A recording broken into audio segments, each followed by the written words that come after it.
მოგესალმებით ყველას. მე გახლავართ შვია დაბაშიძე, მუშაობ თბილისის სახელმწიფო უნივერსიტეტში, პროფესიით პოლიტოლოგი.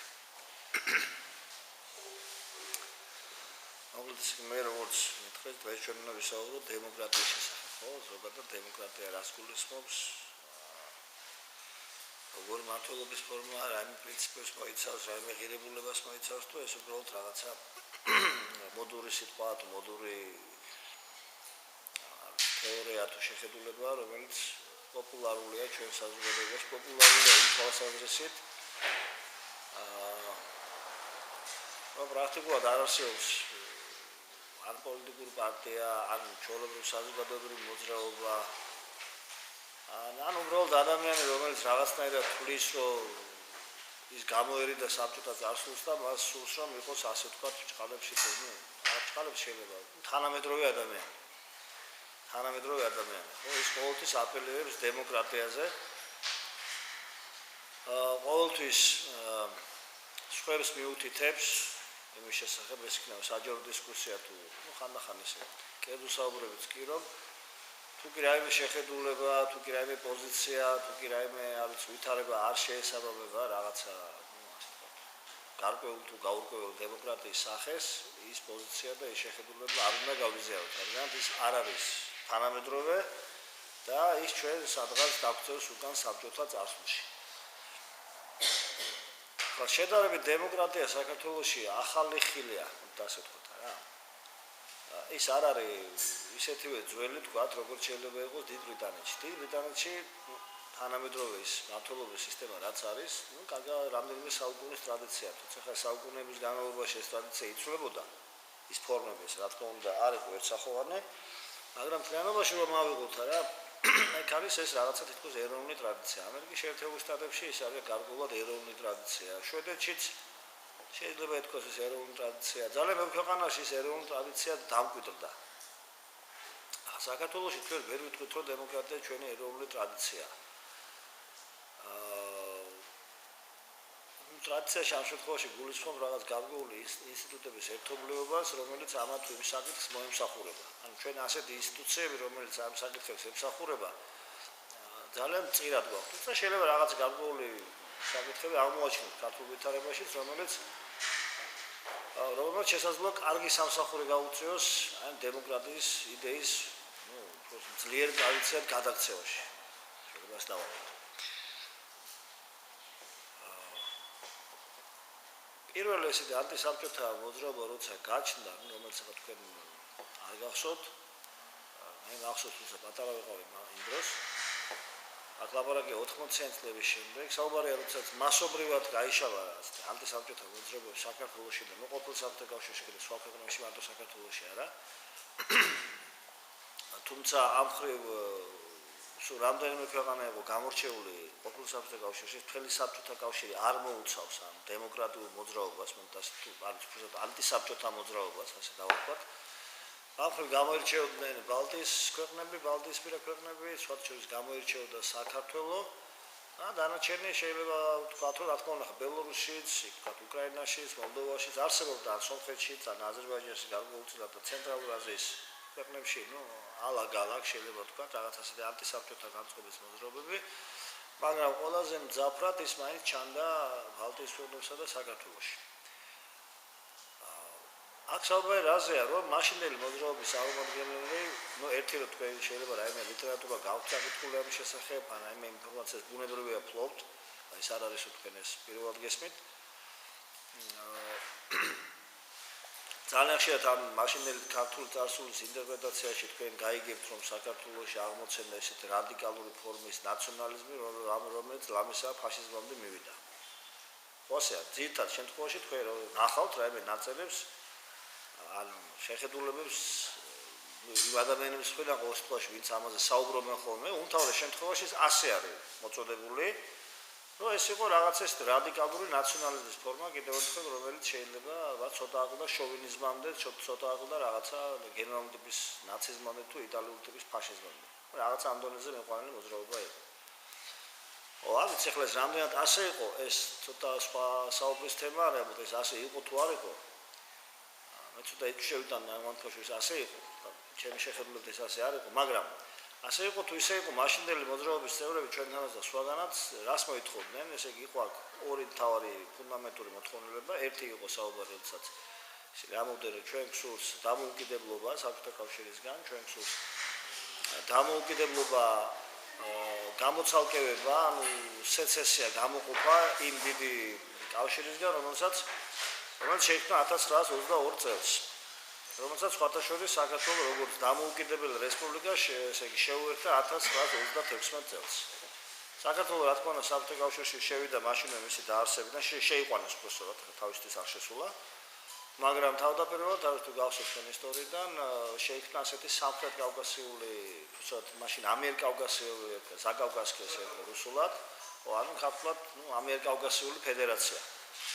სამი სამხრეთ კავკასიური სახელმწიფო, მას სამხრეთ კავკასია არ ეხმარებოდა ეს ტერმინი, არ გამოიყენებოდა, შეუერთდა ერთიანად საბჭოთა კავშირს და მერე 36 წლამდე ეს ასე იყო, ფედერაცია იყო, თქვენ თუ ნახოთ მაშინ გამოცემულ წიგნებს, იქ აწერია ყოველთვის ბოლოში, რომ ამიერკავკასიის ფედერაცია, გამოცემობა, თქვაც არ გამოიცა, ასე წერია. მერე შეუერთდა საქართველოს როგორც დამოუკიდებელი, ასე ვთქვათ, სახელმწიფო. თუმცა რა თქმა უნდა, ეს შეერთება და დამოუკიდებლობა ძალიან ფორმალური იყო იქ. არჩევანზე არ იყო საუბარი, იქ საუბარი იყო მოწოდებულ მზა რეცეპტზე, რომელიც გვინდოდა თუ არ გვინდოდა შევასრულოთ ჩვენ და სხვებმაც. ესე იგი ლაპარაკი იყო, რომ აი ამ კავშირიდან გამოყოფაზე საუბარი იყო საბჭოთა კავშირის კონსტიტუციის სხვათა შორის ეწერა ასეთი რაღაცა, რომ ყველა იმ რესპუბლიკას 15 მოკავშირე რესპუბლიკა იყო, ასე ვთქვა, მეორე მსოფლიო ომის შემდეგ, მანამდე უფრო ცოტა ბალტიის ქვეყნებს და გვიან შევერთდნენ. ყველა ამ სახელმწიფოს ჰქონდა ამ კავშირისგან თავისუფალი გასვლის უფლება. ეს ეწერა მაშინ კონსტიტუციაში. ეს რა თქმა უნდა, ხლა ეს სრული ფორმალობა იყო, იქ რაც ეწერა, იქ არავის არ ქონია ამის გასვლის უფლება თუ ძალით არ გავიდოდა იქიდან. მაგრამ საინტერესო იყო, როდესაც ეს ანტისაბჭოთა მოძრაობები გაძლიერდა და ეს ხალხი ითხოვდა გამოყოფას საბჭოთა კავშირიდან, ისინი ამბობდნენ, რომ ისინი არაფერს უცხოს არ ეთხოვენ. ისინი არაფერს მათ ახალი არ არის მათ მოთხოვნაში, რაც წერია კონსტიტუციაში. ისინი უბრალოდ ითხოვენ ამ კონსტიტუციის ასრულებას. ეს იყო სამართლებრივი არგუმენტი, სხვა საკმაოდ გონივრული მოვიტყოდ. იმ თვალსაზრისით, რომ ასე იგი ისინი ამბობდნენ, რომ თქვათ, ზედმეტი რეპრესიები რომ არ ყოფილიყო, თქვათ, მაშინდელი ცენტრალური ხელისუფლების მხრიდან, თუმცა ეს რეპრესიები მაინც იყო, მოხდა სისხლისღვრა, ვიცით ახლა ეს ყველა სამები. ანუ ამის სტრატეგია იყო ასეთი, რაც შეიძლება მშვიდობიანად რომ დამთავრებულიყო და თქვათ, არ გასულიყო თითქოს და მაშინდელი მოძრაობა იმ კანონმდებლობის ფარგლებიდან, რომელიც კანონმდებლობაშიც ვიყავით. ნამდვილად ჩვენ არ გავდივართ კანონმდებლობის ფარგლებიდან, ჩვენ ვიყავთ რაც წერია კონსტიტუციაში, ან რასაც მოითხოვს უზენაესი კანონი, ჩვენ იმას ვასრულებთ. ახლა ეს გასაგები იყო ყოველთვის, რომ ეს კანონის ეს შესრულება ასე არ ხდებოდა და ამიტომაც მე რახან არ ხდებოდა მოყვაკიდეთ იმას ეს დაძაბულოები რაც იყო იმ დროისათვის, მაგრამ პირველი მოთხოვნა კიდევ ერთხელ რომ ეს იყო დამოუკიდებლობის მოთხოვნა, მაგრამ მასთან ერთად გათანაბრებული იყო აგრეთვე, ახლა ვერ ვიტყვი რომელი უფრო დომინანტური მოთხოვნა იყო. მე ვიტყოდი რომ რაღაცნაირად თითქოს ერთმანეთზე გადაჭრობილი იყო ეს ორი მთავარი პრინციპი, მეორე იყო დემოკრატიული წესწყობილების აშენება. დემოკრატიული სახელმწიფო, რომელ პრინციპებსაც საბჭოთა კავშირის ხელისუფლება ღალატობდა იმის მიუხედავად, რომ მის კანონმდებლობაში, მის კონსტიტუციაში იყო ასე საუბარი საკითხებზე, რომ ეს არის დემოკრატიული, სახალხო დემოკრატიული სახელმწიფო. ამ სახელწოდებით სახალხო დემოკრატიული სახელმწიფოს სახელწოდებით მარტო საბჭოთა კავშირი არ არსებობდა, დღემდე არსებობს ასეთად. ჩინეთი, არსებობს ჩრდილოეთი კორეა, მაგალითად.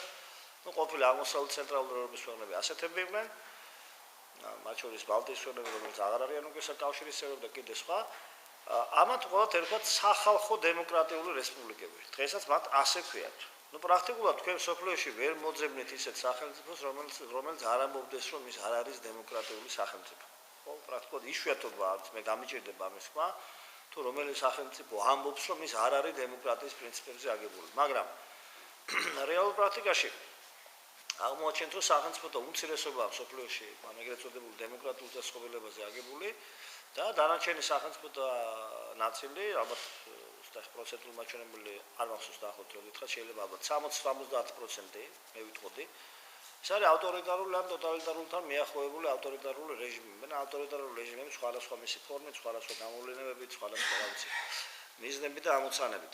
მაგრამ არა დემოკრატიული სახელმწიფოები. ჩვენთან იყო ეს მოთხოვნა კიდევ ერთხელ და იმის მერე ჩვენთან ეს არის ლოზუნგის დონეზეც და გარკვეულწილად პრაქტიკაში უკვე მკვიდრდება, რომ ჩვენ ვაშენებთ დემოკრატიულ სახელმწიფოს. რომელიმე პოლიტიკოსმა, ან თქვა პოლიტიკურმა ჯგუფმა თუ საზოგადო პიროვნება, არა, მნიშვნელოვანი ნებისმიერ პირმა რომ თქვა საჯაროდ განაცხადოს, რომ არ გვინდა ჩვენ ბატონო დემოკრატიული სახელმწიფო, ჩვენ გვინდა სხვანაირი ტიპის სახელმწიფო, ну ესე იგი დამთავრებულია იმის საქმე, მას პატივისცემა, ასე ვთქვათ, სახალხო არ იქნება. თუმცა არც იმას ნიშნავს ეს, რომ ის ვინც ამბობს, რომ ჩვენ ვაშენებთ დემოკრატიას, ყველა გულში ასე ფიქრობს.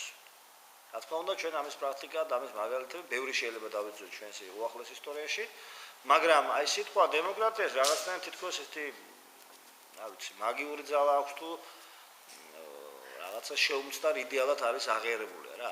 თუმცა ვინც კი იკვლევდა დემოკრატიულ წესრიგობას სოფლიოში, მეცნიერი იყო ეს თუ პრაქტიკოსი, ვინც აკვირდებოდა რა, ყველა ერთხმად აღიარებდა იმას, რომ ცნობილი ჩერჩილისეული გამოთქმა რა ეს, რომ დემოკრატია ძალიან მართლობა ძალიან ცუდი ფორმა ყველა სხვა დანარჩენ უარესებს შორის. ესე იგი, ყველა თანხმდება იმ საკითხზე, რომ დემოკრატია არ არის ის თანაცხოვრების წესი პოლიტიკური, რომელიც აბსოლუტურად იდეალურია, რომელსაც რაღაცა ნაკლონებები არ გააჩნია და რომელიც ესე იგი ერთხელ და სამუდამოდ დაამყარებს, რა ვიცი, ნანატრთუ სასურველ სამართლიანობას, მოდი ასე ვთქვათ რა, სამართლიანობას. იმდენად რამდენადაც პოლიტიკური თანაცხოვრების მთავარი მიზანი, ვთქვათ, როცა გაჩნდა პოლიტიკური ფილოსოფია, ეს დარგი მოძღვრება პოლიტიკის შესახებ, ეს ანტიკურ საბერძნეთში გახლავთ მოგიხსენებათ, ვთქვათ, ძველი ბერძენი მოაზროვნეები რას ამბობდნენ, რომ რა არის პოლიტიკის მთავარი დანიშნულება, ხო? რა არის და სამართლიანობის დამყარება სინამდვილე. აი ეს არის მთავარი, ქვეყანაზე იზეიმოს სამართალმა პური ჯამოს, როგორც ქართველები უთქვამენ რა. პურის რა მოგახსენოთ, მაგრამ დღევანდელ სამყაროში ძალიან ხშირია შემთხვევა, რომ არა იმდენად სამართლიანობაზე მიუთითებენ, როცა დემოკრატიას საუბრობენ, ძალიან ხშირად საუბრობენ დემოკრატიის ირგვლივ გულისხმობენ, რომ ესე იგი თუ დამყარდება დემოკრატია, გვექნება თანასწორობა, გვექნება თავისუფლება, აუცილებლად გვექნება ეკონომიკური კეთილდღეობა, რომ ეკონომიკა ესე იგი დემოკრატიის გარეშე ეკონომიკის კეთილდღეობა წარმოუდგენელია, ხო? ეს აზრიც ახლა რაღაცნაირად დომინირებს ყოველ შემთხვევაში. ჩვენი ტიპის ქვეყნებში, რომლებიც მოითხოვენ დემოკრატიის დამყარებას, ისინი აშკარად მიუთითებენ, რომ თუ საქართველო გახდება დემოკრატიული ქვეყანა, ეს ავტომატურად ნიშნავს, რომ საქართველო გახდება ეკონომიკურად წარმატებული ქვეყანა. მართლაც რომ გადავხედოთ ახლა მსოფლიო პრაქტიკას, ესე იგი ის ქვეყნები, რომლებიც არიან დემოკრატიულ ქვეყნებად აღიარებულნი, კონსოლიდირებულ დემოკრატიებად აღიარებულნი მსოფლიოში და არა გარეგნულ დემოკრატიებად, აღმოჩნდება, რომ მათი ეკონომიკური განვითარების დონე გაცილებით მაღალია დანარჩენი ქვეყნების ეკონომიკური განვითარების დონესთან. თუმცა ჩვენ გვაქვს შემთხვევები მსოფლიოში, როდესაც ქვეყნები არ გამოირჩევიან დემოკრატიულ წესრიგობით, მაგრამ მათი ეკონომიკური განვითარება არც თუ ისე ცუდად გამოიყურება. მაგალითად ჩინეთი, მაგალითად კი ბატონო, ჩვენთვის ყოველსათვის ნაცნობის სინგაპურის მოდელი, ხო, რომელიც არის ავტორიტარული ქვეყანა, მაგრამ ეკონომიკურად განვითარებული ქვეყანა რა. თქვათ, გარკვეულ დროის განმავლობაში ამ მდგომარეობაში იყო შეიძლება ითქვა სამხრეთი კორეა, თქვათ, აღმოსავლეთ აზიური ქვეყნების საკმაოდ დიდი ნაწილი, ხო? აღმოჩნდება, რომ შეიძლება ყოველთვის ყველა ვითარებაში დემოკრატია არ იყოს პირდაპირ სიმდიდრესთან დაკავშირებული. აი თქვათ, ავიღოთ ინდოეთის მაგალითი, ინდოეთში, რომელიც ზოგადად განიცდის ეკონომიკურ ზრდას, მაგრამ სიმდიდრის განაწილების საკითხი საკმაოდ პრობლემატურია ინდოეთში. მოსახლეობის დიდი, ასე კი ვთქვათ, სიმდიდრე არც თუ ისე თანაბრად არის მოსახლეობაში განაწილებული და სოციალური თანასწორობა საკმაოდ მაღალია. და ამ შემთხვევაში ვთქვათ, ის რომ ჩინეთი ვთქვათ, რომ ეს ეკონომიკური განვითარების მიხედვით წინ მიევლთვის, ანუ ყოველწლიური ზრდა მინიმუმ 7-8% აქვს მას ეკონომიკის, ანუ მას არ შეეხო პრაქტიკულად ეს ეკონომიკური კრიზისი, რომელიც არსებობს 2008 წლის მერე მსოფლიოში. მაგრამ ახაც ვერ ვიტყვით ახლა ჩინეთში, რომ იქაც ამ სიმდიდრის დაგროვების შედეგად სიმდიდრე როგორ თანაბრად თანასწორად ნაწოლდება საზოგადოებაში. არა, იქაც არ არის ასე, იქაც საკმაოდ ესე იგი უთანასწოროდ არის განაწილებული. უბრალოდ როგორც ასეთი ჩინეთში უკვე დიდი ხანია, რომ რასაც ვქო პირველადი მოხმარების თქვათ სასტარტო ასე თქვათ მოთხოვნილებლები დაკმაყოფილებულია. ანუ სასტარტო მოსახლეობის დიდი ნაწილი სიღარის სიღატაკის ზღვარს არ არის. არც იმას ნიშნავს, რომ მოსახლეობის დიდი ნაწილი გამდიდრებულია. და ასე ვთქვათ, მათ მithumetes საშუალება აქვთ იმისა, რომ ჩინეთის მოსახლეობის 70%-ს მაგალითად საკუთარ ნებაზე ეს მათი გამდიდრების სიმდიდრე მოიხმაროს და ვთქვათ, რაღაცა უანგარიშოთ ფლანგოს.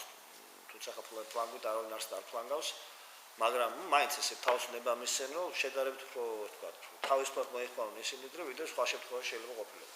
იქაც ასე არ არის. აი სინგაპურში შეიძლება უფრო იყოს ასე, სინგაპური ხო სხვა ტიპის ქვეყანა, პატარა ქვეყანა უფრო სხვა რეჟიმის დაქვემდებარებული ქვეყანაა და თუმცა იქაც არ არის ასე საქმე, რომ სიმდიდრე იქაც ასე ვთქვათ თანასწორად არის განაწილებული. თუმცა არც ასეთი ქვეყანა არსებობს სოფლიო სადაც მე თანასწორად არის ყველაფერი განაწილებული, მაგრამ შედარების ფონზე თუ შევადარებთ, აღმოვაჩენთ, რომ აი დასავლეთ ქვეყნებს რო უწოდებ ჩვენ ევროპულ სამყაროს თუ ამერიკის შეერთებულ შტატებს, აი ამ ქვეყნებში თუ სამ ქვეყნებს შორისაც არსებობს განსხვავებები, შედარებით ამ ქვეყნებში, სხვა ქვეყნებთან შედარებით, აი ისინი უფრო თანაბრად არის განაწილებული. ნუ თქვათ, ალბათ ჩვენ შეგვიძლია მუსლიმური აღმოსავლეთის ქვეყნები, ისეთ როგორც აი კუვეიტი, თქვათ გაერთიანებული არაბთა საამიროები, თქვათ ყატარი არა, აქაც ნახავთ ჩვენ რომ მოსახლეობის დიდი მასის ხელში, უმრავლესობის ხელში პრინციპი საკმაოდ დიდ სიმდიდრეს აქვს თავი მოყრილი. თუმცა ისინი დემოკრატიული წესწყობილებით არ გამოირჩევიან. მაგრამ არც მაინც და მაინც კაცრად რეპრესიული რეჟიმებით გამოირჩევენ. აი რაღაცნაირად თითქოს ესე იგი ეს არის რბილი ტიპის ავტორიტარიზმები, შეიძლება ასე დავარქვათ. სადაც ყოველდღიური ეს თქვათ სისასტიკე ხელისუფლების მხრიდან არ გამოვლინდება ხოლმე საკუთარი მოსახლეობის მიმართ. მოკლედ, იმის თქმა მინდა რომ ჩვენ შემთხვევაში ჩვენ იმის გამო რომ ჯერ კიდევ უმწიფარე დემოკრატიის ქვეყნებთან რიგს მივეკუთვნებით, ან ახალ ეს კარგი შეფასება არის ხოლმე, ასეთ ტიპის ქვეყნებს აფასებენ, უმწიფარე დემოკრატია, ნედლი დემოკრატია, დამწყები დემოკრატია, დეფექტური დემოკრატია, ახალი დემოკრატია და ასე შემდეგ. ესე იგი ეს ნიშნავს რომ ამ ქვეყნებში დემოკრატია მეტნაკლებად დაიწყო ფეხი მოიკიდა საზოგადოებაში, თუმცა ის საბოლოო ჯამში ჯერჯერობით არ გამხდარა მაინც ერთიანად საყოველთაოდ აღიარებული მმართველობის ფორმა, რომლის შესახებაც პრაქტიკულად დავა არ წარმოიშობა საზოგადოებაში. არა, დავა არ გაჩნდება ამის შესახებ. ანუ ეს ჯერ კიდევ ასე ვთქვათ პრაქტიკის შეიძლება გარეგნულად ხანდახან დავა არ ჩნდებოდა ჩვენ თქვით ამის შესახებ, მაგრამ რეალურ პრაქტიკაში მის დამკვიდრების თვალსაზრისით ჩვენ აღმოვაჩენთ რომ ეს პრობლემები არსებობს. ესე იგი აქაც ნიშნავს რომ საბოლოო ჯამში ჭეშმარიტი კონსენსუსი მიღწეული ბოლომდე არ არის ამ საკითხზე, არა? ესე იგი ერთი ხრო გარეგნულად ვაღიარებთ რაღაცებს, მაგრამ შეიძლება მაინც ყოველდღიურობაში გადახრა გავაკეთოთ ისე რომ მაინც და მაინც ნუ არ ვიცი სიტყვის დომოც არ შეგვაწუხოს დიდათ არა ესე იგი თქვა რომ არ მოხდა ხა ხდება სადან მოხდა რა და ჩვენთანაც თუ მოხდება ხა ამეთი არაფერი ნუ რა თქმა უნდა ამეთი არაფერი იმ თვალსაზრისით რომ პირველები არ ვიქნებით თუ ეს მოხდება მაგრამ არც იმას ნიშნავს რომ ახლა პირველები არ ვიქნებით მაინც და მაინც უნდა მოხდეს ესე იგი სულად შეიძლება რომ ესე იგი გააკეთო ის რომ არ მოხდეს უნდა ostro შეამცირო ეს ამის ხტომილება ახლა რაშია საქმე ხო რაზე ვსაუბრობთ პრაქტიკულად არა დემოკრატიას აი ხა როგორც ამ სოციალურ მეცნიერებებში ეს ორი სახით შეიძლება დავინახოთ ერთი ეგრეთ წოდებული ნორმატივისტული სახით და მეორე ეგრეთ წოდებული რა ვიცი ემპირიული სახით ხო ნორმატივისტული სახით ხა რას გულისხმობს რომ ეს არის რაღაც გარკვეული იდეა ესე იგი რომლისკენაც უნდა მივისწრაფოდეთ რომელიც არის კარგი იდეა და რომელიც უნდა იყოს ჩვენი საბოლოო ასე ვთქვათ თანაცხოვრების ბოლო არა აი მის იქით უკვე მეტ უკეთესობა ჯერჯერობით კაცობრიობას არ გამოუგონებია არაფერი და ამიტომ იმის მიუხედავად ეს ნაკლოვანია მაინც ჩვენ მას უნდა ვესწრაფოდეთ ანუ ეს არის ნორმატიული შეხედულება ხა აი ესე იგი დემოკრატია როგორც ნორმა აღებული რომელშიც ჩვენ მოგვიწოდებს ეს რომ როგორ უნდა წავიდეთ მისკენ როგორი სახელმწიფო შეიძლება იყოს დემოკრატიული და ეს სახელმწიფო კარგია თუ ცუდია ესე იგი ამავე დროს ვაფასებთ ამას რა ესე იგი ამ შემთხვევაში ნორმატივიზმი გულისხმობს შეფასებითი მომენტიც გვაქვს რომ ვთქვათ რომ კარგია თუ ცუდა ახლა მეორე საკითხია ეს ემპირიული მისი გაგება რომ როგორ დავინახოთ რომ დემოკრატია პრაქტიკაში რეალურად როგორ ფუნქციონირებს ერთი რომ გასაგებია ეს კარგია გასაგებია რომ სამართლიანია გასაგებია რომ გვინდა გასაგებია რომ რა ვიცი ბევრ რამეს მოველით ჩვენ ამ დემოკრატიისგან და ყველა სახელმწიფო მოველით დემოკრატია მარტო ჩვენ არა ვინც ყოველ შემთხვევაში გარეგნულად მაინც აცხადებს ამას, თუმცა ვთქვით რომ პრაქტიკულად სახელმწიფოები არ არსებობენ ისეთ რომელიც გარეგნულად ამას არ აცხადებენ, მაგრამ მეორე ჩვენ ნახოთ რომ ის რეალურ პრაქტიკაში როგორ მოქმედებს. ესე რეალურ პრაქტიკაში ისეთია, თქვათ, როგორცაც ჩვენ ხანდახან იდეა წარმოგვისახავს თუ რაიმე განსხვავება ცოტა რაღაცა გადახრები მას ახასიათებს. აღმოჩნდება რომ ნორმატივისტული თვალსაზრისითაც ის დემოკრატია განიცდის გარკვეულ ნაკლოვანებებს და ემპირიული თვალსაზრისითაც განიცდის გარკვეულ ნაკლოვანებებს. ეხლა ნორმატიული თვალსაზრისით მსჯელობა პირველ დემოკრატიაზე, ნუ მისი სამშობლო ამ ტერმინის და კონცეფციის არის ძველი საბერძნეთი, ვიცით, თუმცა ეს ძველი საბერძნეთი ისიც ვიცით, რომ ეს არ არის რაღაცა თანამედროვე ტიპის საბერძნეთი, რომელსაც ცენტრალური ხელისუფლება ყავს, ერთი მთავრობა ყავს, ერთი პარლამენტი ყავს და უნიტარული სახელმწიფო. არ ეს ასე არ იყო, ეს იყო რაღაც ქალაქის წვრილი სახელმწიფოების ნაკრები, შეიძლება ასე დავარქვათ, არა, უბრალოდ საბერძნეთი ანუ ელადა, როგორც თვითონ უწოდებდნენ, იყო იმდენად, რამდენადაც ყველა ისინი ერთიანი ელინური ბერძნულენოვანი კულტურის მატარებელნი იყვნენ. და ამ გაგებით გაიაზრებდნენ საკუთარ თავს როგორც ერთიანი ელინური კულტურის ნაწილად. თუმცა ისინი როგორც სახელმწიფოები, ცალსახე სახელმწიფოები, ბევრი იყო ასეთი რა. და განსაკუთრებით დემოკრატია მიაღწია განვითარებას ძველ ათენში. ყველაზე მძლავრი პოლისი იყო, მოიხსენებათ სპარტასთან ერთად, გადამწყვეტი პოლისი, თუმცა სპარტა არ არის დემოკრატიის სამშობლო, ის ოლიგარქიის სამშობლოა, თუ არისტოკრატიის სამშობლო არ ვიცი. და აი ათენი ითვლება რომ განსაკუთრებით იყო ასე ცნობილი კლისთენეს რეფორმები, სოლონის რეფორმები, პერიკლეს რეფორმები და ამ ეპოქაში ესე იგი ეს არის ლაპარაკი ალექსანდრე მაკედონელამდე რაც აბერნეთია რა ძველი ამ ეპოქაში სხვადასხვა მან განიცადა აღმავლობა.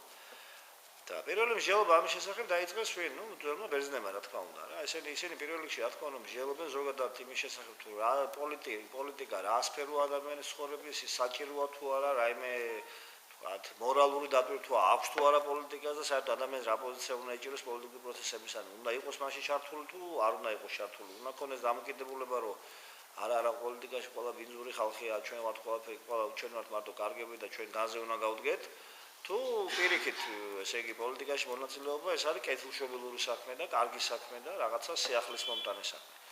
ბერძნები არ ამბობდნენ იმას, რომ პოლიტიკაში არ უნდა მივიღოთ მონაწილეობას. ისინი პირიქით წინააღმდეგი იყვნენ ამისა. ესე იგი ადამიანი ამბობდა, ხო, ცნობილი გამოთქვა არისტოტელესი, რომ ადამიანი პოლიტიკური არსება, პოლიტიკური ცხოველი. ესე იგი ადამიანი, რომელიც პოლიტიკით, ანუ პოლისში, ანუ სახელმწიფოში არ ცხოვრობს, ანუ უარსაბობს ცხოვრებაზე, ის ან მონარი, ან მონარის და ან ღმერთი. ესე იგი თუ ადამიანში იგულისხმება ძველ საბერძნეთში მოქალაქე. ძველ საბერძნეთში ესე კონცეფცია მოქალაქე ან თავისუფალ პიროვნება და კონცეფცია ადამიანი ეს ერთგივეა. ის არ განსხვავდება ერთმანეთისგან. ესე იგი მონა ადამიანი არ არის, მონას არ აღიქვამენ, ის კი სოციალურად მონაა, მაგრამ შინაგანად ადამიანი არა. ეს დავიწყოთ, ეს არ არსებობს ასეთი ლაპარაკობენ უბრალოდ რომ საუბრო ადამიანი უნდა იყოს, ესე იგი ლაპარაკი მოქალაქეზეა საუბარი რა. ამავე დროს ისინი ამბობდნენ რომ აქ საუბარია არა ბარბაროს ხალხებზე, არამედ ელინებზე.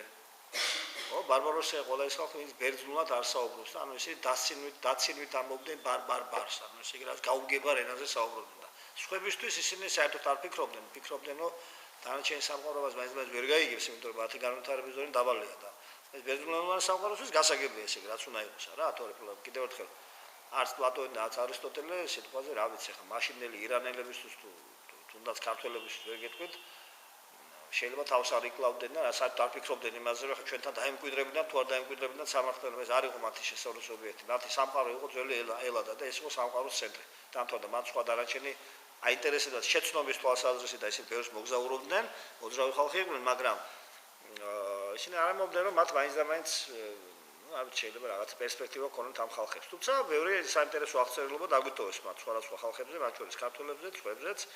და საიდანაც ჩვენ გებულობთ თუ როგორ იყო მაშინდელი სამყარო რა. მაგრამ ისინი მაინც თუმცა ისინი აღნიშნავდნენ თუ მათ რაიმე მოეწონებოდათ აღნიშნავდნენ ამას, მაგრამ უმთავრეს შემთხვევაში მაინც სკეპტიკურად უყურებდნენ სხვა ხალხებს. მოკლედ. აი ამ სამყაროში ამ დემოკრატიამ ასე იგი ანუ ესე იგი მიაღწია წარმატებას რა და მსჯელობა იმის შესახებ პოლიტიკაში უნდა მივიღოთ თუ არა მონაწილეობა, უნდა ვიყოთ განზე თუ არა მისგან გამდგარი, არამც და არამც ამობდნენ. ეს არ შეიძლება. კეთილშობილი ადამიანი როგორ შეიძლება პოლიტიკიდან გამდგარი იყოს. პოლიტიკა მათთვის ნიშნავს საჯარო თანაცხოვრების ისეთ სფეროს, სადაც აი კოლექტიური თანაცხოვრების შედეგად საზოგადოება უნდა მიაღწიოს ჰარმონიას. მიაღწიოს სამართლიანი კანონების საშუალებით. იმიტომ რომ პოლიტიკა ეს არის საჯარო არენა, ინტერესთა კონკურენცია გარკვეულწილად, სადაც აი კამათის ცნობილი გამოთქმა, რომ კამათში იბადება ჭეშმარიტება, ძველი ბერძნული კონცეფციაა, რომ აი კამათით, ამ დიალოგით, ამ ასე ვთქვათ კონკურენციით, შეიძლება ასე ვთქვათ, თანამედროვე ტერმინი, ესე იგი და ლოგიკური აზროვნებით უნდა მივიღოთ სამართლიანი კანონები. სამართლიანობა უნდა დავამყაროთ ამ ქვეყანაზე. გამიგეთ და ამ პროცესს ვინც თავს არიდებს, გასაგებია ხარ რომ მის მიმართ დიდი პატივისცემით აბიექტებით გამშვალული და არ შეიძლება ეს. ამავე დროს ისინი ამბობდნენ, რომ პოლისურ ცხოვრებაში არ შეიძლება ადამიანი მოქმედების კერძო ინტერესების მიხედვით, გამდიდრების სურვილის მიხედვით. სირცხვილია ეს. ისინი ამბობდნენ. იქ საუბარია ზოგადად რაღაცა კოლექტიური სიკეთის ესე ვთქვათ მიღწევაზე და არა იმაზე თუ ვინ რას წაიღებს იქიდან.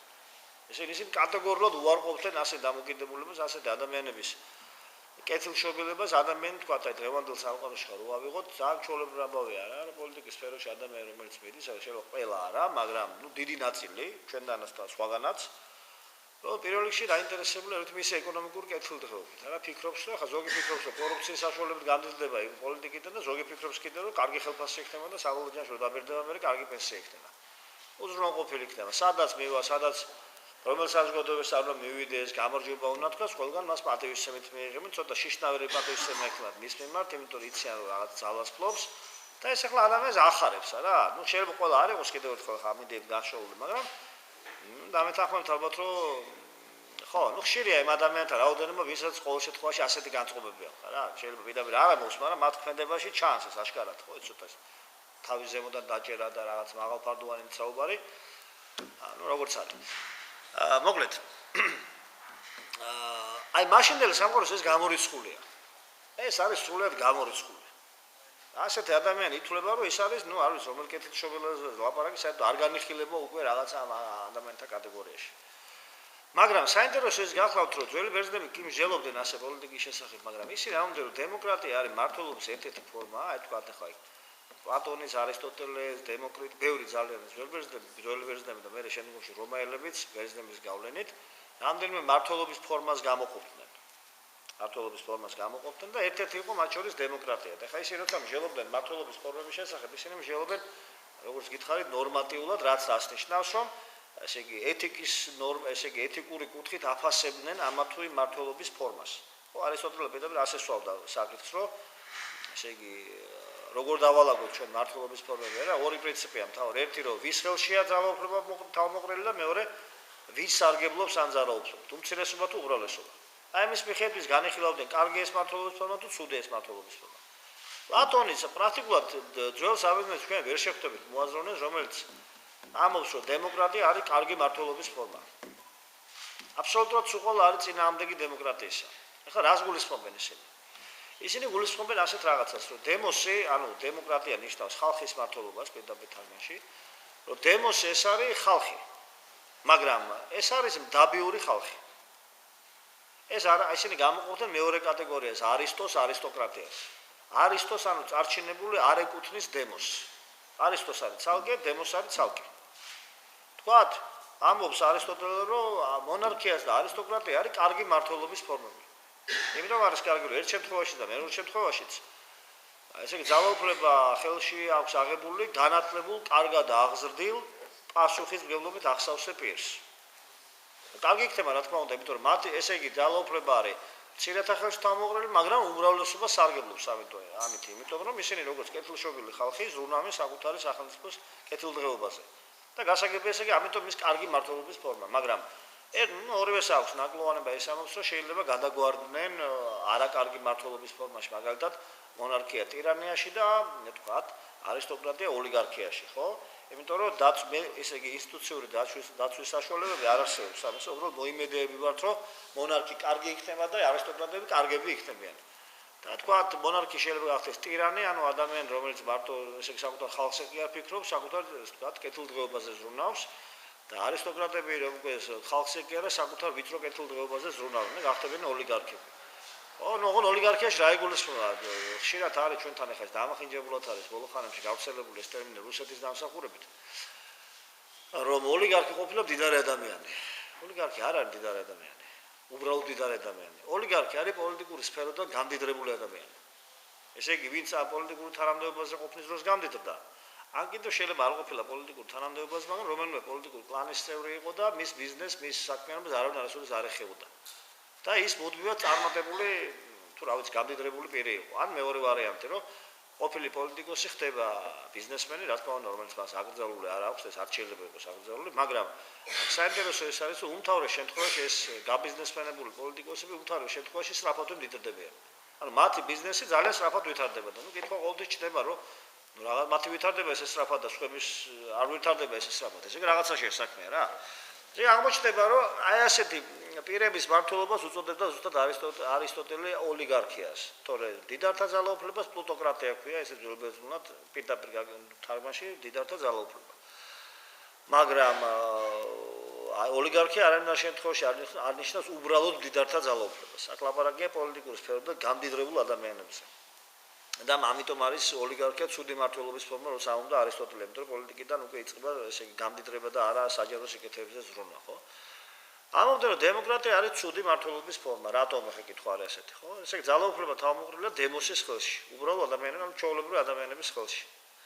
ხო, არის ინგლისურად ესეთი გამოთქვა common people ესე ამბობენ, აი მაგალითად დიდი ბრიტანეთის პარლამენტი ორ პალატიანია, ხო, ვიცით ესე იგი, ზემო პალატა, ლორდ, ანუ ბატონთა პალატა ქართულად და ქვემო პალატა House of Commons ესე უწოდებენ, ქართულად თარგმნილია როგორც თემთა პალატა, თუმცა ამ შემთხვევაში ამ თემში იგულისხმება უბრალო ხალხი, ანუ არა არისტოკრატია. ესე იგი, ზედა პალატა არის არისტოკრატიის და ქვედა პალატა იყო არა არისტოკრატიის, ანუ დანარჩენი უბრალო ხალხის. აი ეს დანარჩენი უბრალო ხალხი იგულისხმება აი ამ დემოსში. გამიგეთ? ხლა ამბობს არისტოტელე პლატონიც რომ დემოს როგორც წესი დემოსის ხელში არც სიბრძნეს აქვს თავი მოყრილი. არც კეთილგონიერებას, არც კარგად აღზრდას. ნუ შესაბამისად მათი ეკონომიკური მდგომარეობა ძალიან ისეთია რა, არ არის ძალიან სახარბიელო მდგომარეობაში. ახლა არის თუ არა საშუალება რომ ასეთი მართლობა გარდაიქმნას ცუდი მართლობა, უფრო უარესი მართლობის ფორმად. ის ამბობს რომ კი. დიდი შანსია რომ დემოკრატია გარდაიქმნას ოქლოკრატიად, ანუ ბრბოს ძალაუფლებად. რატომ? იმიტომ რომ ეს რესურსები მათ არ გააჩნიათ. შესაბამისად ყველა იწყებს საკუთარი ინტერესების მიხედვით მოქმედებას, კოლექტიური ინტერესები და იდეალები უგულებელყოფილია და როგორც წესი ასეთ ვითარებაში დიდი შანსი აქვს რომ აღმოცენდნენ ვინ დემაგოგები. დემაგოგები, ყვედი ადამიანები, რომელიც საკუთარი ყვედობით და ჩვენ როგორც ვამბობთ ესეთი მოხერხებულობით, კვაჭ-კვაჭამტერაძეები ასე თქვათ არა, მოხერხებულობით კარგად ამბობს არა, ეს მიხეილ ჯავახიშვილო კვაჭ-კვაჭამტერაძის იდეა, ესე იგი თავარი ინსტრუმენტი გავაიმასქნოთ რაღაცა რო ამბობს არა, ეს იმერელად არის გამოყვანილი და გავაიმასქნოთ ეს, გავაიმასქნოთ რა არის ხანახან ძნელი გასაგებია. ესე იგი არც კარგი, არც ცუდია, რაღაცა ტერმინია შუალედური რა. მოკლედ აი ეს ასეთი კვაჭ-კვაჭამტერაძეების დიდი შანსია გამობს არისტოტელეს და პლატონს რომ აღმოცენდნენ. მათ რა შეუძლიათ, როგორც წესი ისამს რომ ბრძენი ჭკვიანი ადამიანები ასეთ მასობრივ ვითარებაში როგორც წესი უფრო მეტი თავშეკავებულობით გამოირჩევიან, იმიტომ რომ მათ რაღაცას კარგი, რა ვიცი, განათლება თუ აღზრდა თუ წარმომავლობა აქვს თუ რა ვიცი, ეს რა ნიშან-თვისებებით გააჩნიათ, ისინი რაღაცა დემაგოგიურ თვისებებით არ ხასიათდებიან უმთავრეს შემთხვევაში. ამიტომ მათი ამ ხალხის ადგილი როგორც წესი მიჩუმათებულია საზოგადოებაში და მათ ადგილს იკავებს დემაგოგი. და დემაგოგის შემთხვევაში თუ დაიკავა დემაგოგმა მთავარი ადგილი, როგორც წესი ამის შემდეგ უკვე ესე იგი ამ დემაგოგმა რაც არ უნდა, ნუ მაბატეთ გავამტკივრა, სისულელე თქვას, ხალხი ყველაფერს სიბრძნეთ აღიქვამს. ესე იგი იმ სიბრძნეთ, რომლის გაზიარება უბრალოდ ადამიანს და გაგება არ შეუძლია. აი მაგალითად სტალინზე მოისმენთ ხოლმე თქვენ ეს რაღაცებს ხო რომ ის რომ ამბობდა მან იცოდა რას ამბობდა, ჩვენ ახლა ვერ გებულობდით ამას თორე მან იცოდა ეთყობა. ანუ რა იცოდა ასეთი არა განსაკუთრებული ესე იგი ჩვენ ვერ გებულობთ ასეთს არა ეს ძალიან ჩვეულებრივი დამოკიდებულებაა დემაგოგისა ამ პოპულისტი ხანდახან თანამედროვე ენაზე რო უწოდებენ ხოლმე ნუ ხალხის ქვედა ხო ახლა ამ პოპულისტები ხან აღზევდებიან ხან არ აღზევდებიან მაგრამ ამობენ ისინი რომ ეს ძველი ბერძნები დიდი შანსი აქვს თუმცა ისინი ამბობენ რომ კარგი მართლობის ფორმა არის პოლითეა ყველაზე კარგი, როცა ესე იგი ძალაუფლება თავმოყრილი არ ძალიან დიდრების და არ ძალიან ღარიბების ხელში. და ეს რადგან მათი მდგომარეობა ასეთ საშუალოა, მათი ეს რესურსები მათ არ აძლევთ საშუალებას, რომ ან ტირანებად გარდაიქმნან, ან ოლიგარქებად, ან ბრბოდ გარდაიქმნან. იმიტომ რომ არც იმდენი სიმდიდრე და გავლენა აქვს, რომ ოლიგარქები გახდნენ და არც იმდენი უგუნურება აქვს, რომ ბრბო გახდნენ. ესე იგი იძულებით ისინი კარგები ხდებიან. მაგრამ იმიტომ არა, რომ უბრალოდ ესე იგი როგორც ადამიანები არიან კარგები და სხვები არიან ცუდები, არა. უბრალოდ მათი სოციალური ვითარება აიძულებთ მათ, რომ უფრო გონივრულები იყვნენ. ეხლა აი პრინციპზე იყო მორგებული ძველი ათენის მართლობა, სადაც ესე იგი მოქალაქეები პირდაპირ არიან ჩართულნი მართვა გამგეობაში. თუმცა მათ დემოკრატია არ უყვარდათ, მაგრამ ეს დემოკრატია თუ არ ვიცი პოლითეა მათ ჰქონდათ რა.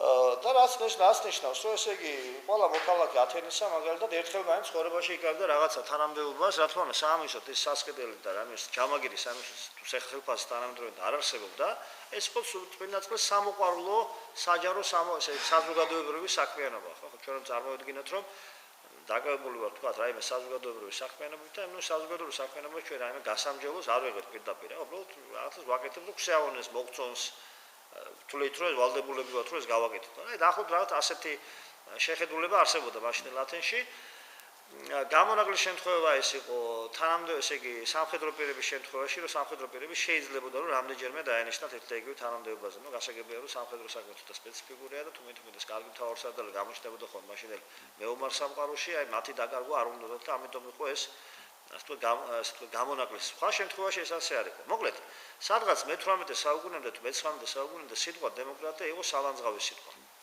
სიტყვა დემოკრატია თუ ვინმე იტყოდა, რომელიმე მოაზროვნე რომ ჩვენ გვინდა დემოკრატიულ სახელმწიფოს შევქმნათ, ესე იგი ეს ნიშნავდა რომ ის რაღაც ბრბოს ძალაუფლებას ქმნიდა. თორე ეს არისტოტელესეული დაყოფა მართლობის ფორმებად არის გაუძლო მან საუკუნეებს და ყველა ხმარობდა, გამოიყენებდა ამ კონცეფციას. როდესაც ამერიკის შეერთებულ შტატებში დაიწერა დამოუკიდებლობის დეკლარაცია, დაიწერა მე პირველი კონსტიტუცია, კონფედერაცია იყო მოგეხსენებათ ამერიკა, მე ფედერაციად გარდაიქმნა. ნუ დღემდე ის ფედერაცია, იქ მისი დამფუძნებელი მამები, როგორც უწოდებენ ხალხს, ვაშინგტონი, მედისონი, თომას პენი და კიდე მრავალი სხვა, ისინი არ ამბობდნენ, რომ ისინი დემოკრატიულ სახელმწიფოს ქმნიან, ისინი ამბობდნენ, რომ ისინი ესე იგი ქმნიან რესპუბლიკურ სახელმწიფოს, რესპუბლიკანიზმს. პრაქტიკულად რაც აღწერა არისტოტელემ და უწოდა მას პოლითეა, ეს არის შემდგომში ლათინური რესპუბლიკა. ესე იგი პოლითეა არის როგორი მართლობა, არც არისტოკრატია, არც დემოკრატია. აი რაღაცა შუალედური ფორმა. ძველ რომში ეს მართლობა ასე თუ ისე განხორციელებული იყო, სანამ რომი იმპერიად გარდაიქმნებოდა პირველ საუკუნეში, არა ახალი წელთაღრიცხვის იულიუს კეისრის მართლობის შემდეგ. ესე იგი არსებობდა სენატი და არსებობდა სახალხო კრება. სენატი იყო პატრიციუსთან წარჩინებულთა გვარის წარმომადგენლების კრება და ქვემო და სახალხო კრება იყო უბრალო პლებეების წარმომადგენლობა. ხო, ესე იგი აქ ნახეთ, ესე იგი არისტოკრატია და დემოკრატია შეერწყა ერთმანეთს და მივიღეთ ჩვენ რესპუბლიკა, ანუ ხალხის საქმე. ნუ ესე ითარგმნება რესპუბლიკა რა. რესპუბლიკა მოდური იყო.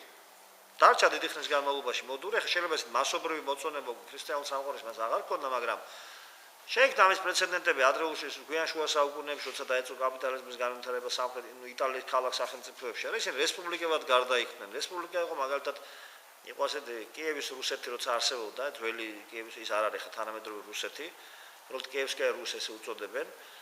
ეს ფედერაციული ტიპის სახელმწიფო იყო, სამთავროებისგან შედგებოდა, ხო? ყველა თუ კნიაზი, ხო, სამთავროებისგან შედგებოდა, კნიაზები ერქვა, რა, მათ მთავრებს რუსულად ასე უწოდებდნენ.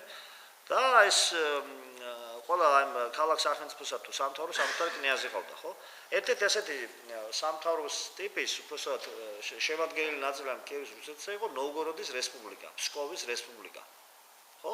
რესპუბლიკები იყო ნაშენი. ნოვგოროდი ქალაქი გაუგია და ფსკოვი გაუგია რა. ესე იგი ეს იყო რესპუბლიკები, სადაც ძალაუფლება იყო ქალაქის, ესე იგი ფინანსური არისტოკრატიის ხელში თავმოყრილი. კოლექტიური ძალაუფლება იყო, იქ არ იყო მემკვიდრეობითი ძალაუფლება. და იქ მართავდნენ ამ ქალაქის სახალხო ვეჩეს დახმა, ვეჩე ერქვა ამ კრებას, რომ შეიკრიბებოდა ამ ქალაქის მოსახლეობა, აი მე საკითხს გამოიტანდნენ განსახილულად და რომ დააყენებდნენ ახლა ამ საკითხს და კითხავდნენ ხალხს, აბა მოგწონთ თუ არ მოგწონთ და რომ თქვა საკითხს ხმამაღლა დაიკვირებდა ეს ხალხი, ესე იგი საკითხი გასული იყო, მოსონათ ესე იგი. თუ არ დაიკვირებდნენ ხმამაღლა რაღაცა ესეთი რეაქცია ქონდათ, ესე კითხავდა რომ ხალხს არ მოსწონს. ახლა შეიძლება ფორმა ცოტა უცნაურად მოგვეჩვენოს, მაგრამ ნუ შინაარსი ასეთი იყო, არა, ესე იგი ეს არ იყო მემკვიდრეობითი ძალაუფლება და არც ბოლომდე კიდევ ერთხელ არისტოკრატია იყო და არც ბოლომდე დემოკრატია იყო, რაღაცა შუალედური ფორმა იყო. ასე იყო ძველ მაშინდელ ვენეციაში, ფლორენციაში, გენუაში, პიზაში, მთელ ამ ქალაქ სახელმწიფოებში. მე შემდგომში ეს ცოტა დაგრინდნენ ეს რესპუბლიკები და განსაკუთრებით მე უკვე აღსანიშნავია მაკიაველის მოღვაწეობა, მაკიაველი გაგვიგია ალბათ ცნობილი დიდი ფლორენციელი თუ ფლორენცო იტალიელი მოაზროვნე, რომელიც იდეალი იყო რესპუბლიკური მართლობა, იმიტომ რომ რესპუბლიკურ მართლობაში ის ამბობდა რომ მოქალაქეები ადამიანების სამოქალაქო ქველობით გამოირჩევიან. აი მაგალითად ამბობდა მონტესკიე, ხო, მე-18 საუკუნის დიდი ფრანგი მოაზროვნე, რომ ესე იგი ფეოდალიზმის მთავარი პრინციპია ღირსება, ხოლო რესპუბლიკისა ქველობა. სამოქალაქო ქველობა, ანუ სათნოება ქართულად შეიძლება ასე ვთქვათ რა. და ამიტომ ესე იგი მაკიაველის და სხვების ვინც კი რესპუბლიკანიზმს ხარს უსვამდნენ, ისინი ხარს უსვამდნენ რომ რესპუბლიკანიზმში მოქალაქე თავისუფალია. მოქალაქე თანასწორობის ესე უფლებით სარგებლობს და შესაბამისად ამისა ის რახან ქვეშევრდომი და მონა არ არის, მას სამოქალაქო განცდის და სამოქალაქო ქველობის მეტი უნარი აქვს. ის მეტად ერთგულებს საკუთარ სამშობლოს, მეტად ერთგულებს იმ საცხოვრით, სადაც ცხოვრობს და თუ საჭირო გახდა თავსაც უფრო თავისუფლად გასწირავს მისთვის, ვიდრე ქვეშევრდომილ მდგომარეობაში ყოფი ადამიანები, ხო? ამის მაგალითად ძალიან ხშირად მოხავთ ხოლმე, აი ბერძენ-სპარსელთა ომები იყო ცნობილი ახსოვთ ალბათ ისტორიაში, რომ მაშინდელი თქვით საბერძნეთის არ იყო ხა რაღაც დიდი სახელმწიფო და ერთიანი სახელმწიფო და სპარსეთის იმპერია მცირე აზიამდე ესე გახსევდა ძალიან დიდი იყო. უზარმაზარი იმპერია იყო და აი პატარა ქალაქს სახელმწიფოა დაამარცხეს ეს სპარსელები. რა ვერ გაიმარჯვეს სპარსელებმა უბრალოდ ვერ დაიპყრეს საბერძნეთი. და შავ ზღვაზე ექსკლუზიური კონტროლი ვერ დაამყარეს, ხო, რაც იყო ხა ძირითადად დავა სავაჭრო გზებზე. და ერთ-ერთი მიზეზი რა ითვლებოდა ისეთ რომ ათენელები თქვათ მაგალითად იყვნენ მოქალაქეებად აღაზრდილნი. და მათთვის ეს იყო ეს თავგანწირვა ომში და ესე თქვათ ბოლომდე ბრძოლა ეს იყო ღირსების საქმე. ეს არ იყო ვინმეს წინაშე შიში. ეს იყო მათი ღირსების საქმე შინაგანად ქონათ ამ ხალხს გათავისებული. და გახსოვთ ეს ცნობილი ამბავი რომ ესე იგი ათენელი რომელიც დაიღუპებულ ომში თუ სურდა რომ მისთვის პატივი მიეგოთ გარდაცვალების შემდეგ მას ზურგში არ უნდა ქონოდა მოხვედრილი არც ისარი და არც მახვილი. ითვლებოდა რომ მას ზურგი აქცია მტერს ესე იგი და სირცხვილი. ესე წინიდან მოყოფილი იყო ეს დაღუპული, მე მას დაახშენენ დიდი ფარზე და დიდი ზარზები დაკრძალავდნენ ხოლმე რა. ესე ეს იყო თვლიდნენ რომ ეს იყო რესპუბლიკანიზმისთვის დამახასიათებელი თვისება. ამ ესე იგი სულისკვეთებით შექმნეს თავის დროზე უკვე ამერიკელებმაც ამერიკის შეერთებულ შტატებში. მათთვის იდეალი იყო ძველი რომის რესპუბლიკა, არა იმპერია, არამედ რესპუბლიკაზე საუბარი.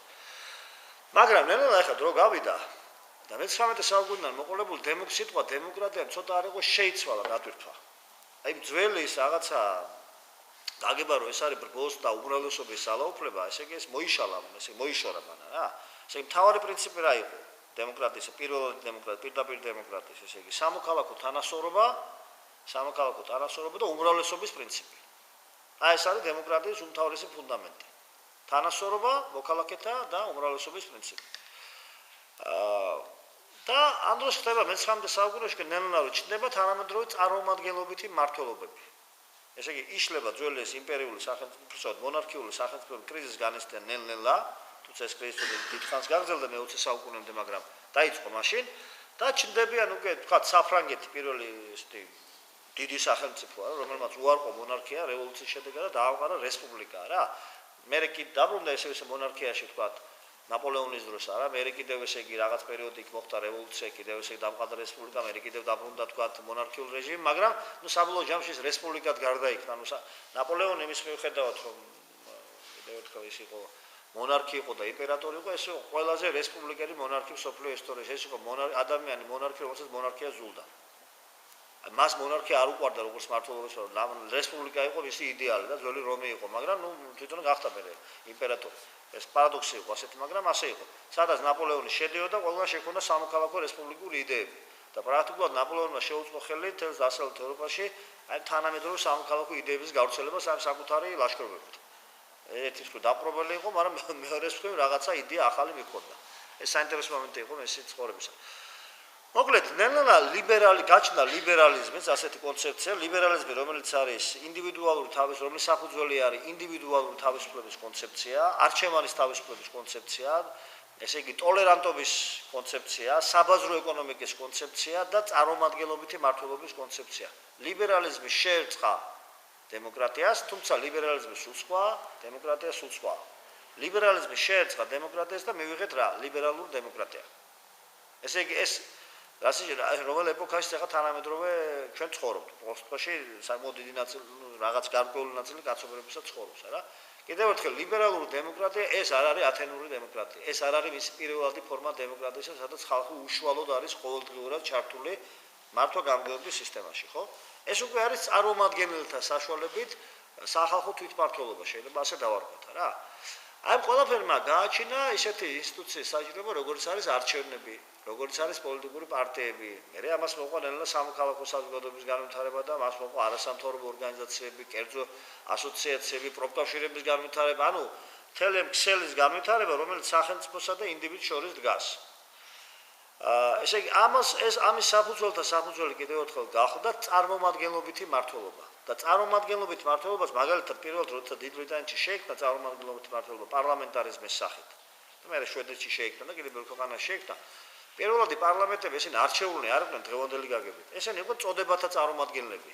ყველა წოდებას ჰყავდა საკუთარი წარმომადგენლობა. იქ იყო ფეოდალთა კლასი, იყო ესე იგი სასულიერო არისტოკრატია, სასულიერო წოდება, იყო საქალაქო ბურჟუაზია, ანუ მოქალაქეთა კლასი და შვედეთში გლეხთა კლასაც ჰყავდა პარლამენტში მეფესთან არსებული წარმომადგენლობა, რომ ყველა იცავდა საკუთარ უფლებას იმ სახელმწიფოში, რომელშიც ცხოვრობდნენ, რა. მაგრამ ის არ იყო ხა თანამედროვე გაგებით საარჩევნო პროცესები და იქ არ იყო რა თქმა უნდა პარტიები და იქ არ იყო ესე საარჩევნო კამპანიები. ეს ცოტა მერე ხდება. როდესაც ლიბერალიზმი პოებს გავრცელებას და პარლამენტების ნელ-ნელა მისი კომპლექტაციის წესი იცვლის ფორმას. და ნელ-ნელა ის ხდება, ესე იგი, ინდივიდუალური არჩევანის საფუძველზე წარმოქმნილი, ესე ვთქვათ, საკანონმდებლო კრება, რომელიც ხელში თავს მოიყრის მთელი კანონშენოქმედებითი საქმიანობა, ხო? ამიტომ ასეთი ტიპის მართლობის გაჩენამ კიდე ბევრი სხვა, ასე ვთქვათ, იდეის საჭიროება მოიტანა. მათ შორის ერთ-ერთი ფუნდამენტური გახლდათ სიტყვის თავისუფლების იდეა. სიტყვის თავისუფლების იდეა რა. ესე იგი რას ნიშნავს, რომ იმის გამო რომ ადამიანები ყოველდღიურად არ არიან ჩართულნი პოლიტიკურ ცხოვრებაში, მათ ამის მიუხედავად ვალდებულებას და უფლება და გარკვეულწილად ვალდებულებაც აქვთ, რომ ისინი ფლობდნენ ინფორმაციას იმ საჯარო პოლიტიკურ სივრცეზე, სადაც ეს პროცესები მიმდინარეობს. ამიტომ შესაბამისად თავისუფლება და თანასწორობა თუ სურს, რომ საზოგადოებას განახორციელოს, მაშინ მან უნდა ასე ვთქვათ, კეთილინებოს და მოიხმაროს სიტყვის თავისუფლების უფლება, რა სხვა შემთხვევაში ის ამბობენ, რომ ეს დემოკრატია ლიბერალური დემოკრატია არ არის. არა ესეთი თანამედროვე მეცნიერი გარდაიცვალა უბრალოდ რამდენიმე თვეა. ну დიდი ისეთი გამოხმაურებით დაკრძალეს ეს კაცი 90 წელს გადაშორებული იყო ასეთი ამერიკელი რობერტ დალი ასეთი კაცი მან ეკუთვნის ასეთი ტერმინი პოლიარქია. პოლიარქია ნიშნავს მრავალთა მმართველობას. პოლისამოს თანამედროვე დემოკრატია შეისწავლა, მან ემპირიულად შეისწავლა უკვე პროცესები როგორ ხდება ყველაფერი. და მივიდა დასტანდა რომ დემოკრატია რეალურად რასაც თქვა გულისხმობდა ძველი ათენური დემოკრატია ხალხის პირდაპირ ჩართულობა ეს პრინციპში იდეალია. რეალურ პრაქტიკაში ის არ არსებობს. რეალურ პრაქტიკაში აღმოჩნდა რომ ესე ჩვენ გვაქვს მრავალთა მმართველობა, ანუ პოლიარქია და არა უმრავლესობის მმართველობა. მაგრამ ეს მრავალთა მმართველობა რო განხორციელდეს, მას სჭირდება რამდენიმე კრიტერიუმი. პირველი და უმთავრესი ესაა პლურალიზმი, ანუ აღიარება იმისა, რომ საზოგადოება შედგება განსხვავებული შეხედულების ადამიანებისგან, ჯგუფებისგან, პირებისგან, რაღაც პოლიტიკურ პარტიებისგან, თუ არასამთავრობო ორგანიზაციებისგან, თუ რელიგიური ჯგუფებისგან, თუ ასე შემდეგ. და სახელმწიფო ხელი არ უნდა შეუშალოს საზოგადოების პლურალობას, პირიქით ესე მან უნდა მოახერხოს მისი დაცვა, იმიტომ რომ საზოგადოების რეალური ბუნება ასეთია. რეალური ბუნება ასეთია, ხო ჩვენ თუ გსურს რომ ისგან რაც ერთიანი ჰომოგენური საზოგადოება მივიღოთ, შეიძლება წარმატებას ვერ მივახცევთ. ამიტომ ის რაც არის რეალურად ის მას უნდა დაუტოვოთ არსებობის საშუალება, ხო? მეორე ეს არის სიტყვის თავისუფლება, რაც ვსაუბრობთ. ესე ადამიანს ხელი უნდა მიუწვდებოდეს ესე ინფორმაციის ალტერნატიულ საშუალებებზე. მას ის არ უნდა სარგებლოს მარტო ერთი საინფორმაციო საშუალებით. ეს არ შეიძლება. მას უნდა შეეძლოს ამ ინფორმაციის გადამოწმების საშუალება უნდა ჰქონდეს, არა სხვა ინფორმაციის საინფორმაციო წყაროების საშუალებით. მთავრობები, ხელისუფლებები, ესე იგი პერიოდულად უნდა იცვლებოდნენ არც საარჩევნო პროცესის შედეგად. არჩევნებში მონაწილეობას უნდა იღებდეს მინიმუმ 2 ან მეტი სუბიექტი. ესე იგი თუ ერთი სუბიექტი იღებს მონაწილეობას, არ აქვს მნიშვნელობა ეს საპრეზიდენტო არჩევნებია, თუ საპარლამენტო არჩევნებია, თუ მერის არჩევნებია, ქალაქის თუ ასე შემდეგ. ესე იგი თუ არ აქვს ადამიანებს ალტერნატივის საშუალება, რომ მათ შეარჩიონ რა, მათ სასწრული კანდიდატები, ესე გამოდის, რომ ეს იქ დემოკრატია, ეს პოლიარქია იქ არ არის. იქ ის გავქრალია. და რაც მთავარია უნდა განხორციელდეს მთავრობის უკავშირი საზოგადოებასთან, ეს ასე უწოდებთ. ესე იგი, ერთის მხრივ ჩვენ ავირჩევთ არჩევნების საშუალებით ვაყალიბებთ მთავრობას, მოხდება მისი კომპლექტაცია, ეს კიდევ ერთხელ ესე იგი, საკანონმდებლო ხელისუფლება იქნება თუ აღმასრულებელი იქნება თუ რომელიც იქნება, მაგრამ და სამისო ჩვენ მათ გარკვეულ თავისუფლებას ვაძლევთ, ესე იგი, გარკვეულ ავტონომიას ვანიჭებთ ახლად არჩეულ პოლიტიკურ ელიტას, ანუ სხვა ენაზე რო თქვა, ჩვენ როგორც ვიცით ხოლმე, ცოტა ვაცადოთ. აი ცოტა ვაცადოთ აქ მოქმედებს, მაგრამ თუ მუდმივად ამ რეჟიმში ვიქნებით და ცოტა ვაცადოთ და მე ისინი აღარ დაგვაცდიან, მაშინ აღმოჩნდება რომ პოლიარქია არ განხორციელდება. არა, ამ ცოტა ვაცადოს მიუხედავად მუდმივად უნდა ხორციელდებოდეს საზოგადოებრივი კონტროლი იმ არჩეულ მთავრობაზე სხვადასხვა ფორმებით და მათ შორის ესე იგი მთავრობაც მუდმივად კავშირში უნდა იყოს საკუთარ საზოგადოებასთან. ის არ უნდა მოწყდეს მას ბოლომდე. თუ ეს კრიტერიუმები შესრულებულია, ახლა მე რაც ჩამოთვალე მაშინ ჩვენ გვაქვს პოლიარქია. ანუ ესე იგი ჩვენ რასაც უწოდებთ ლიბერალურ დემოკრატიას. ესე იგი აქ შეიძლება თუ არა ლიბერალურმა დემოკრატიამ გარკვეული ესე იგი აკრძალვები დაუშვას სიტყვის თავისუფლების თვალსაზრისით. კი, შეიძლება. მაგალითად ყოფილ კომუნისტურ გერმანიაში აკრძალულია კომუნისტური პარტიები დაკრძალულია ნაცისტური პარტიები. ერთის თვალსაზრისით ჩვენ ვიტყვით, რომ ატომაც არა ეს გამართლებულია, იმიტომ რომ ეს არის იდეები, რომელიც კაცობრიობის წინააღმდეგ მუშაობს და ის მხოლოდ და მხოლოდ ადამიანების განადგურებას ემსახურება, მაგრამ მეორეს თვალსაზრისით რო შევხედოთ, ესე იგი აღმოჩნდა, რომ სადღაც სიტყვის თავისუფლებას, სადღაც რაღაცა, ესე იგი ლიმიტი გააჩნია. ესე იგი ის უკიდეგანო არ არის. კი ბატონო, მაგრამ ნებისმიერ შემთხვევაში შეიძლება ჩვენ გავამართლოთ თქვა, რომ ეს შეზღუდვა კარგია, ეს სხვა საკითხია. მაგრამ მეორე თვალსაზრისით, ესე იგი, ეს თავისუფლება არ არის უკიდეგანო. ანუ არჩევანი არ არის უკიდეგანო, სადღაც ის გარკვეულ ლიმიტებს განიცდის, რა. ესე იგი, ცნობილი შეხედულება კანტის, რომ ერთის თავისუფლება მთავრდება იქ, სადაც მეორის თავისუფლება იწყება. ესე იგი, ეს არ არის, რომ თავისუფლება თვითნებობაში გადაგვივიდეს. არა, აქ საუბარია, რომ თავისუფლება ნიშნავს გაცნობიერებულ მოღვაწეობას, გაცნობიერებულ არჩევანს, რომელ არჩევანს ადამიანი, ესე იგი, თვითონვე აგებს პასუხს. ესე იგი, ის მზად უნდა იყოს, რომ მის საკუთარ არჩევანზე აგოს პასუხი. ამ შემთხვევაში ჩვენ შეგვიძლია ვთქვათ, რომ ასეთი ადამიანი მაშინ თავისუფალია. თუ ადამიანი საკუთარ არჩევანზე პასუხს არ აგებს და მოდივად, ასე ვთქვათ, ვიღაცას ან რაღაცას აბრალებს, ესე იგი, ჩვენ ვიტყვით, რომ მაშინ, მისი თავისუფლება საფრთხის ქვეშაა, იმიტომ რომ მან ვერ გაიცნობიერა თავისუფლება რა არის. იმიტომ თავისუფლება პასუხისმგებლობიდან მომდინარეობს და ეს პასუხისმგებლობა არის ის სამოქალაქო პასუხისმგებლობა, რადგან საერთოდ გავსაუბრობდით, საერთოდ მაკიაველი, თუ რა ვიცი, ყველა დიდი მოაზროვნე და ისინი ასაბუთებენ, რომ პოლიტიკური პროცესის მთავარი შედეგი არის ქველობა, სამართლიანობა და პასუხისმგებლობა. დანარჩენი ყველაფერია რა, აი ყველაფერი აი იდეის გამოვლენა. თუ რომელიმე ეს ფუნდამენტი დაირღვევა, მაშინ ჩვენ შეგვიძლია ვთქვათ, რომ არც ერთი მმართველობის ფორმა არ არის უნიკალური, მაგრამ ყველა სხვა დანარჩენ მმართველობის ფორმებთან შედარებით დემოკრატია, ანუ ლიბერალური დემოკრატია, ანუ პოლიარქია, ყველაზე ახლოს დგას აი ასე ვთქვათ იდეებთან. არის თუ არა ლიბერალური დემოკრატია დაცული დემაგოგებისგან? ყოველთვის არა. ჩვენ ხშირი გვაქვს შემთხვევა, შეიძლება საქართველოს გარეთაც ასეთი შემთხვევები, როდესაც ასეთი ტიპის დემაგოგებმა შეიძლება ძალაუფლება ხელში ჩაიგდოს. მაგალითად, ესეთი კარგი მაგალითია ბოლო ხანების ავსტრიაში ესეთი ცნობილი იორგ ჰაიდერი არის ასეთი კაცი, მას გაყავს ის არის თავისუფლების პარტიის მეთაური. ეს თავისუფლების პარტია ითვლება რომ უფრო ნაცისტური ტიპის ორგანიზაციაა და ერთ-ერთ არჩევნებში გაიმარჯვა იორგ ჰაიდერის პარტიამ სრულად სამართლიან დამოუკიდებელ არჩევნებში. მაგრამ რა მოხდა? მთელი ევროკავშირის ქვეყნებმა ბოიკოტი გამოუცხადეს ავსტრიას. იმის გამო რომ მათ ეს აირჩიეს და იძულებულო ჰაიდერი გადადგა შეთანხმებას. იგივე ვითარება არის მარინ ლეპენის დაკავშირებით ახლა საფრანგეთის მემარჯვენე ფრონტის რადიკალურ მოძრაობა, რომელიც არსებობს. აი თქვათ, რომ აირჩიონ მარინ ლეპენი იქნება თუ არა ეს დემოკრატიული პროცესი, ეს დემოკრატიული პროცესი იქნება. მაგრამ შემდგომში შეუწყობს თუ არა მარინ ლეპენის პარტია დემოკრატიის როგორც სისტემის შენარჩუნებას, ეს უკვე არ ვიცით. ეს უკვე საფრთხის ქვეშ არის. ესე იგი, როგორც ჩანს, დემოკრატიას გარკვეული ფილტრები გააჩნია. გამიგეთ, გარკვეული ფილტრები გააჩნია და არ არის ის დაზღვეული ბოლომდე დემაგოგიის გამარჯვებისგან, აი რაზეც მიუთითებდნენ თავის დროზე მისი, თქვათ, ამ იდეის ჩამოყალიბებია რა. და ერთ სიტყვიდან დავამთავრებ, უმთავრესი კიდევ ერთხელ ჩვენ ვთქვით, რომ დემოკრატია ეს არის უმრავლესობის პრინციპი და სამოქალაქო თანასწორობა მისი მთავარი პრინციპი, მაგრამ ლიბერალური დემოკრატიის პრინციპი, ესე ლიბერალური დემოკრატიისას მას ემატება უმცირესობის პრინციპიც. ესე იგი, ლიბერალური დემოკრატია გვეუბნება, რომ რა თქმა უნდა ხელისუფლება ყალიბდება უმრავლესობის საფუძველზე, მაგრამ მოსახლეობას თუ რა ვიცი ადამიანთა გარკვეულ ჯგუფს აქვს უფლება იმისა, რომ ის ბოლომდე არ დაეთანხმოს იმ არჩეულ ხელისუფლებას და მისი განსხვავებული პოზიციებისა და შეხედულების გამო ის არ განიცდიდეს რეპრესიას.